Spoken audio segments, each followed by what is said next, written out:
We'll get started here in just a second. I was going to give people a second to hop on.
Okay.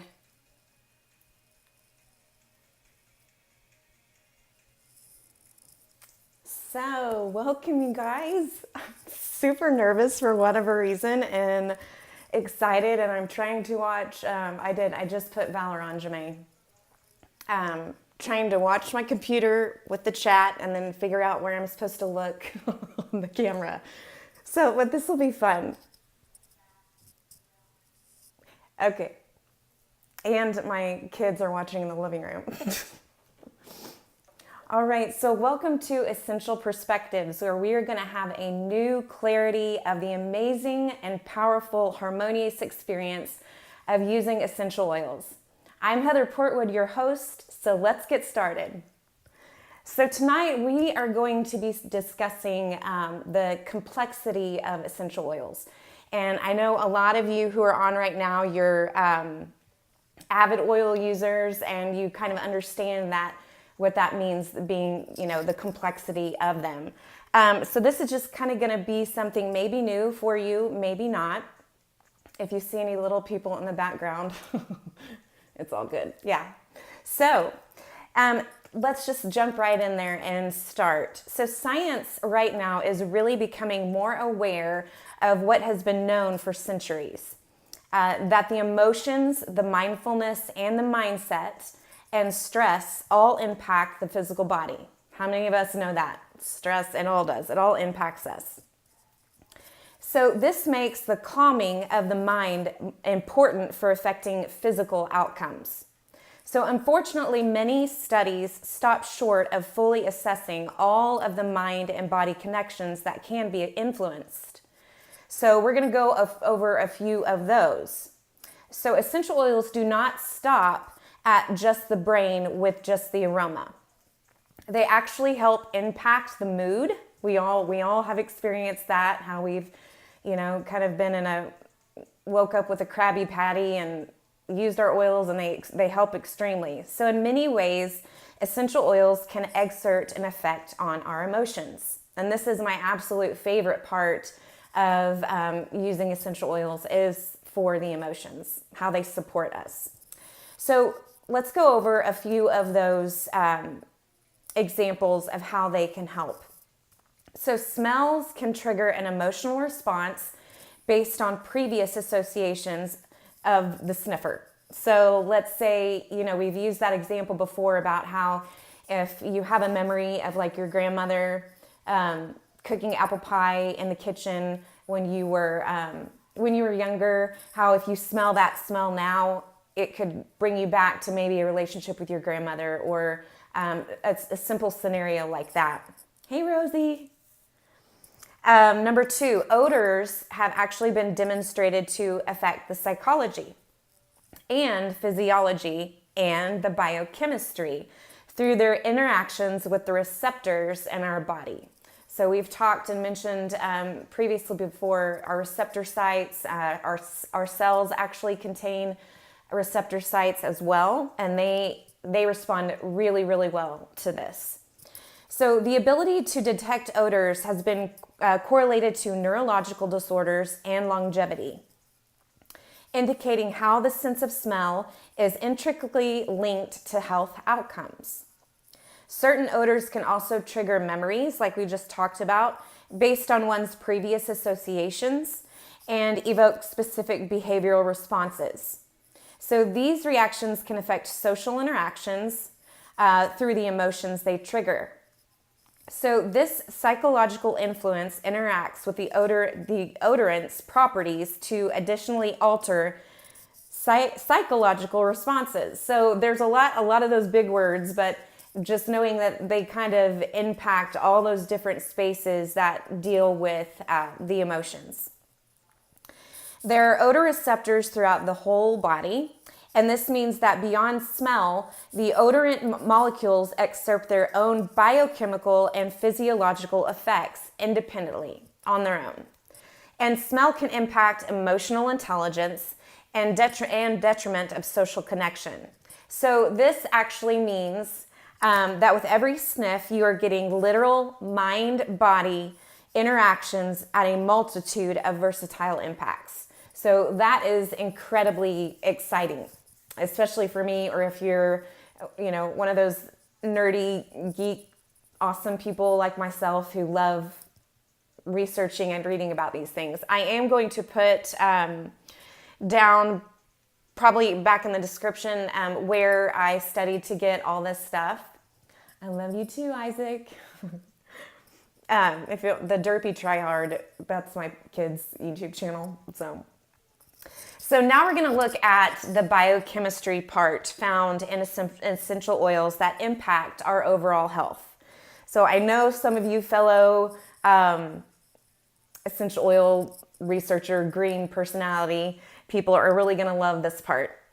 So what exactly are essential oils? So we talk a lot about this, but if you're new, this is something that's really, really important to understand and know. The essential oils are actually volatile secondary plant metabolic properties. They are extracted from aromatic plant material by steam distillation, and several of us, including myself, have been able to experience the steam distillation process when we've gone to convention, or like myself, I've been on several of the trips to the farms, and I've got to participate and see the actual distillation process, and it's incredibly fascinating.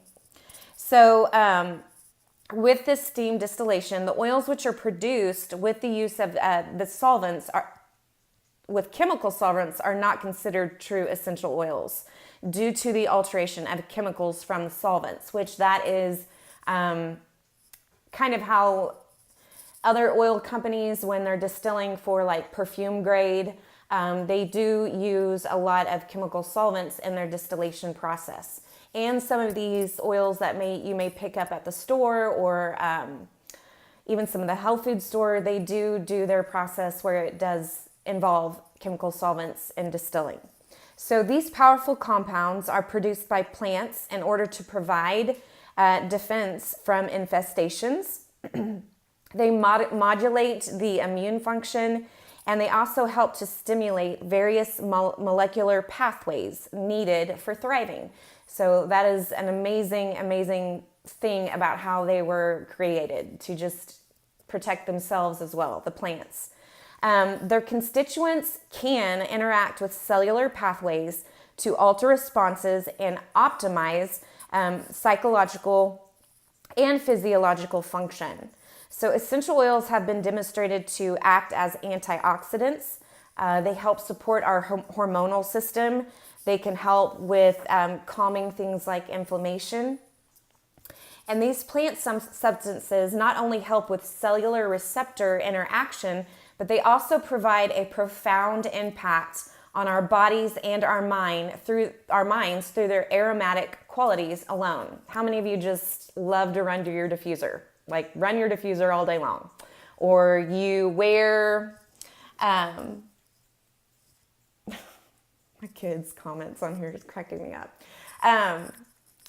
Or you wear your diffuser necklace or your lava beads. We love to diffuse. It's so good for our brain and that the pathways that connect with that. But also provide a profound impact on our bodies and our mind through their aromatic qualities alone. For example, it has actually been demonstrated that odor can act as a stimulus, producing changes in physiological and with the connection to psychological and memory-based associations of smell. So these effects include modulation of the skin conduction. So I know these are big words because I got these from a really awesome research and out of the desk reference as well. So furthermore, the psychological and memory enhanced associations with odor can impact our mood, our stress, and our emotional state. So I am forever thankful for them, especially being, you guys know that I homeschool, I have 6 kids, and so it's very, very helpful. So essential oils are also absorbed easily through our system, through our skin application, inhalation, or ingestion. Especially we have an entire Vitality line, if you're not familiar with that. Oils that you can cook with. I like to put some in my tea, and all that good stuff. I'm going to go, after I'm done, I'm going to go back, and if you guys have any questions or anything like that, you can put them in the comments, and I'm going to go through and read those and answer. So also, okay, so here's a really, really fascinating part that I did not know the term for this. So with all this information that I've discussed tonight, it is clear that essential oils are made from intelligent design. So one of the chemical compounds in essential oils are called enantiomers. And I had to put the pronunciation on Google a bajillion times so I would say that right. But this is the part in the chemical compound of essential oils that is basically proves there's a God. It's an intelligent design thing. So to make it simple, it takes a pure enantiomer to produce a pure enantiomer. So it takes one to produce one. The question is, from where did the first pure enantiomer originate? The tissues and the systems found in plants and in living things are filled with 100% pure enantiomers that do not randomly form in a pure state in nature. The first 100% of pure enantiomers must have been created by God. So that is just the incredible part for my research that I did for this little first class, is just how, if you do take, like one of the classes that I loved to take when I first started, which you don't have to, but if you're a research person like me, which is CARE, and it's where you go over the chemistry of the oils and you go over healing oils of the Bible, VitaFlex, emotional release, all these great techniques and different ways to use oils. But the chemistry part gave me a solid foundation of knowing that I could completely be confident using them daily, using them on my children. And so sometimes we get a lot of those questions about, can I take too much? Can I take this? Will it have this effect? Once you understand the part that they are intelligently designed, it kind of gives that reassurance. So our body does not necessarily, it's going to do what it's going to do, and our body is going to receive from it what it needs and then release the rest that we don't need. So of course, none of us are going to open our bottle of, and chug the whole 15 milliliter, but just to reassure you on that as well. So I'm going to go over here and look in the chat, and this is kind of going to be the setup of how these classes are going to go. These shows it's just going to be a little 20-minute segment, and then I'm going to go to the chat and see if there's any questions that I can answer. And so please invite your new people. Make sure that this is something that that you can always count on weekly. And if I need to take a break, I'll let you know. But I am super excited to share more. I've got a ton of other great ideas that I haven't really shared yet that I'm super excited about. So let's go over here. These are my kids. Yes, yes. Rosie says, I have people come to my work office just to stand over my diffuser. Yeah, my mom says that all the time. Hey, Susie.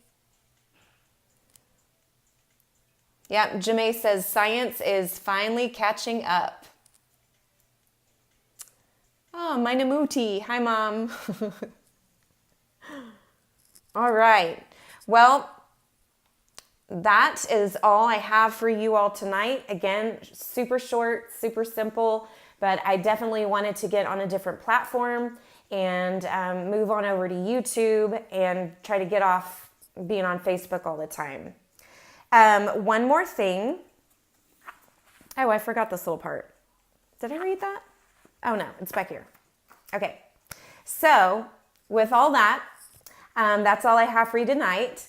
And if you all have any more questions, I can come back and look at the chat. I'm so thankful that you guys are the ones that are on here right now for my first time so I can practice. And I was super nervous. I was so nervous. I don't know why.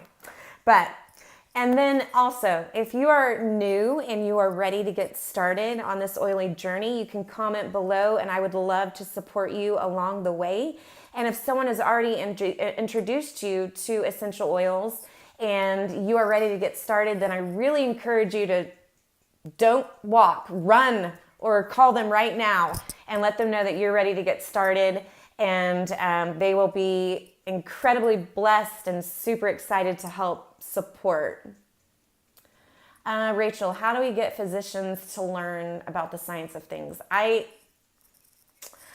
really think that things are going to start changing because there are obviously what Western medicine is doing right now isn't working. And I really believe that there are lots of doctors out there that really genuinely want to help people. And I think that it will start to be becoming more and more aware of, like, we need to have a choice of whether or not we want to use a natural method or not. But that is something that we need to have the choice and being stewards of our own bodies. So I really think that things are going to start changing. It'll be slowly, probably, but I think more people are becoming aware of that. So make sure you like and subscribe to this channel if you haven't already, so that next Monday, whenever I go live, or if I decide to do something randomly, you'll get the notification for that. And thank you guys so much for your support. I love you all dearly, and I hope we'll get some more people that will watch the replay, and you all have an amazing, amazing night. Now let's see if I can turn this off. Oh, Lord. Okay.